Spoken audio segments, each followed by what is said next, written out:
సింహం వారికి కనుక చూసుకున్నట్లయితే ప్రధానంగా ఇక్కడ సింహము వారికి అష్టమ స్థానంలో శని యొక్క సంచారం, అష్టమ శని అనేటువంటిది ఉంది. అయితే ఈ అష్టమ శని ప్రభావంలో కొన్నిసార్లు ధనయోగం కూడా కలుగుతాయి. అది ఎప్పుడు జరుగుతుంది? ధనాధిపతి యొక్క నక్షత్రంలోకి శని సంచారం జరిగినప్పుడు. అయితే కొన్ని కొన్ని ఆటంకాలు, రావాల్సిన ధనం ఆలస్యం అవడం, ఇవి కూడా ఇస్తాడు, ఇవ్వడం కాదు.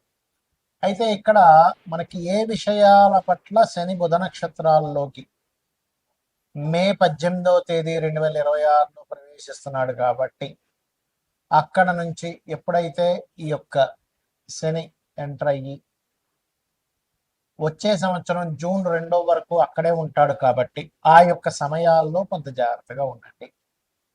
అలాగే మరొక విషయం ఏంటంటే, అంటే ఏ విషయాల్లో జాగ్రత్తగా ఉండాలో చెప్తాను. దేశకాల పరిస్థితుల్లో కూడా ఎటువంటి మార్పులు రానున్నాయి, ఏ దేవతా ఆరాధన చేసుకోవాలి, ఎటువంటి పరిహార మార్గం చేసుకోవాలి అనేటువంటి అంశాలు చెప్తుంది నేనైనప్పటికీ చెప్పిస్తుంది సాక్షాత్ లలితా అమ్మవారిగా భావిస్తూ ఆ లలితాంబిక అమ్మవారి యొక్క అనుగ్రహం పరిపూర్ణంగా కలగాలని మనస్ఫూర్తిగా కోరుకుంటూ, ఇక్కడ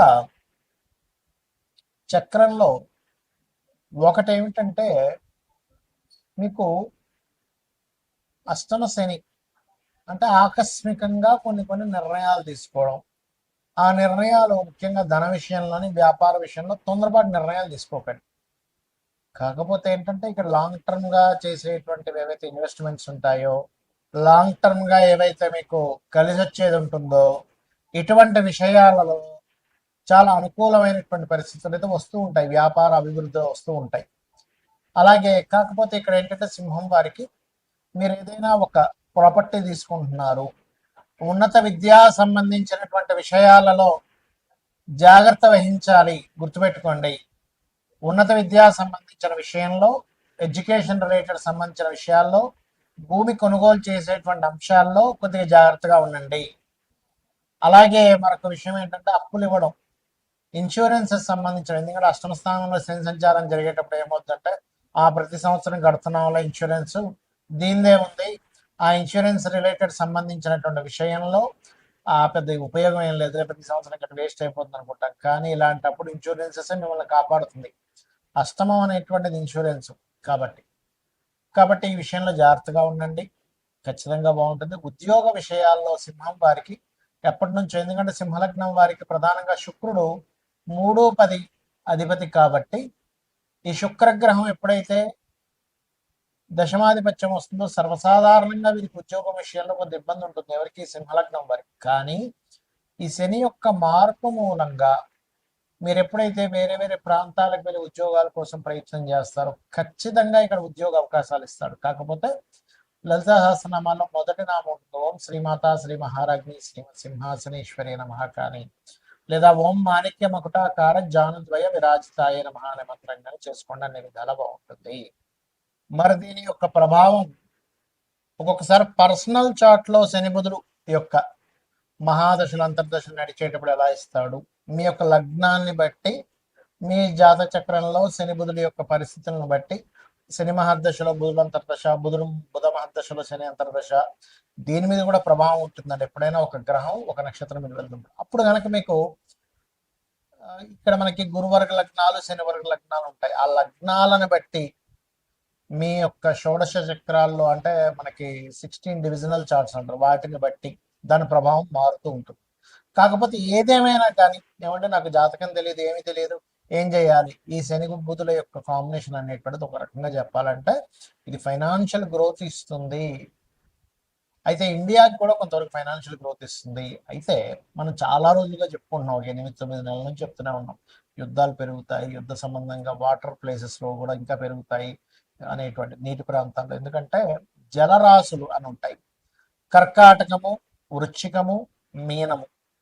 ఈ జలరాశుల్లోకి ఎప్పుడైతే శని యొక్క సంచారం జరుగుతూ, మొన్న మనకంతా కూడా కుజుడు కూడా కలిసి ఉండడం, కుజుడు కుంభంలో ఉండి రాహుతో కలవడం, దాని తర్వాత శనితో కలవడం వల్ల జలరాశుల్లో ఉండేటువంటి జల ప్రదేశాల్లో యుద్ధాలు పెరగడం, జలరాశుల్లో ఉండేటువంటి అన్ని దేశాల్లో ఉండేటువంటి కొన్ని నౌకలకు ఇబ్బంది రావడం, అందులో ముఖ్యంగా ఇండియా నౌకలు కూడా ఇబ్బంది రావడం, ఇవన్నీ చెప్పుకున్నాం మనం.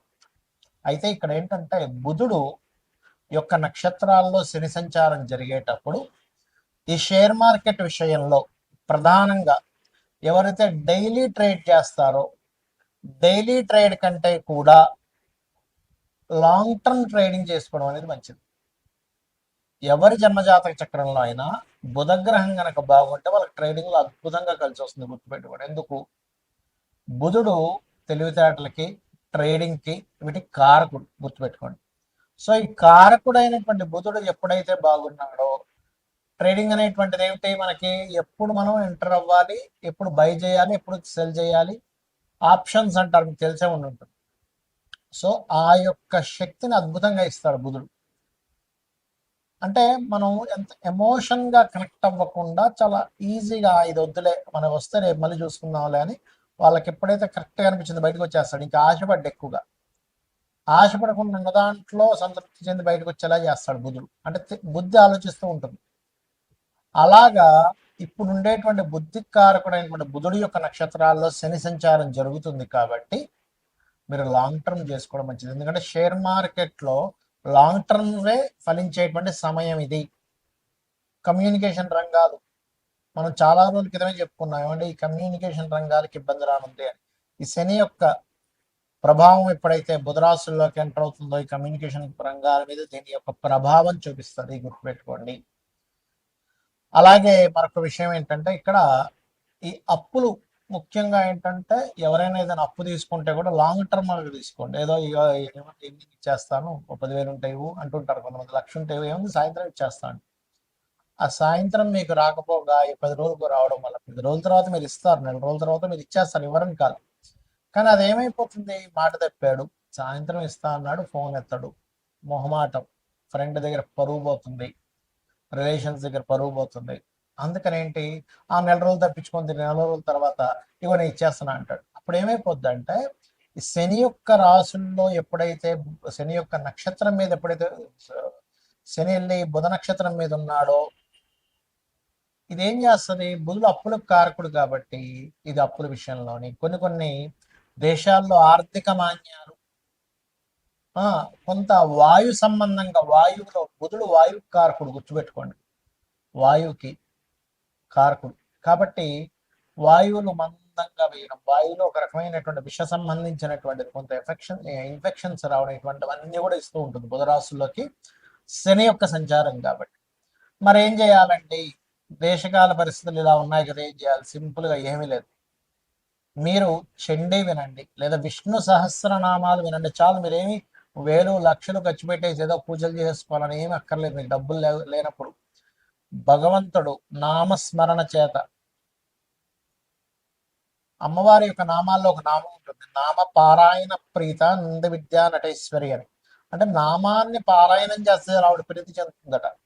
ఆవిడ కనుక ప్రీతి చెందితే మనం రక్షిస్తుంది. ఆవిడ ప్రీతి చెందడానికి కావాలి, అంతే కదండి. ఇప్పుడు ఒక తల్లి కనుక బిడ్డ, అయ్యో నా బిడ్డ అని ఫీల్ అయితే ఆ తల్లే రక్షించుకుంటుంది. కోడైనా చూడండి, కోడి పిల్లల దగ్గరికి వెళ్తే చాలు, కోడి పొడి చేయడానికి వచ్చేస్తుంది, పుల్లైన పొడి చేస్తుంది. కాబట్టి ఏంటంటే అమ్మవారిని నా తల్లి అనే భావనతో మీరు చేయండి. దేశకాల పరిస్థితుల్లో ఎటువంటి సిచ్యువేషన్స్ వచ్చినా కూడా మీకు ఎటువంటి ఇబ్బంది కలగకుండా ఉంటుంది. ఇంకొకటి, గోవులకి కాస్త గోంగూర బెల్లము ఎక్కువగా తినిపిస్తూ ఉండండి, గుర్తుపెట్టుకోండి. గోంగూర బెల్లం తినిపిస్తూ ఉండండి. కమ్యూనికేషన్స్ రేపు పొద్దున ఏదైనా కట్ అయినా కూడా కమ్యూనికేషన్స్ రంగాలకు సంబంధించిన ఏమైనా ఇబ్బందులు వచ్చినా సరే మనం ఎలా సర్వైవ్ అవ్వాలి అనే దాని మీద ఉండండి. ఇంట్లో చిన్న చిన్న ఇన్ఫెక్షన్స్ వచ్చినప్పుడు కొన్ని మనం మెడిసిన్స్ వాడతాం, అటువంటివి కాస్త ఇంట్లో పెట్టుకొని ఉంచుకోండి. ఎప్పుడు కూడా వాస్తు పరంగా కూడా ఇంట్లో ఎక్కువ జబ్బులు వస్తున్నాయంటే ఉత్తరం పాడవడం వల్ల వస్తాయి, గుర్తుపెట్టి. ఉత్తర ఈశాన్యం ప్రధానంగా, ఉత్తర ఈశాన్యం మృతయే ఔషధాత్కార్యేతు అనేటువంటి నామం ఉంది శాస్త్రాల్లో. కాబట్టి ఉత్తర ఈశాన్యంలో వైట్ కలర్ ఉండేలా చూసి, వైట్ కలర్ స్పేస్ ఎలిమెంట్ కారకం కాబట్టి అక్కడ మీరు చక్కగా మీ యొక్క మెడిసిన్స్, రెగ్యులర్గా వాడేటువంటి మెడిసిన్స్ ఏమైనా అక్కడ పెట్టుకుంటే ఇంట్లో ఉండేటువంటి వారికి జబ్బులు తగ్గుతాయి. ఎందుకంటే వాయుతత్వ నక్షత్రాల్లోకి వాయుతత్వ గ్రహమైనటువంటి మీనరాశిలో జల సంబంధించిన రాశుల్లోకి వచ్చినప్పుడు నీటి ద్వారా వచ్చేటువంటి జబ్బులు, వాయు ద్వారా వచ్చే జబ్బులు పెరుగుతాయి. ఈ వాయు సంబంధించినటువంటి గ్రహాలు ఈ రెండు కూడా.